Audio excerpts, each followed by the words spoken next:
assessment asks us to draw a reaction coordinate diagram and label all the intermediates for this Fischer esterification reaction.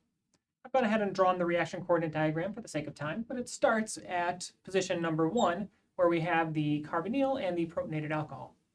Protonated alcohol transfers a proton to the carbonyl in an acid-base step that's relatively fast and have relatively the same pKa, so it's a relatively neutral equilibrium. The step from 2 to 3 is the rate determining step, where the alcohol adds into the carbonyl in the nucleophilic addition step to form the tetrahedral intermediate.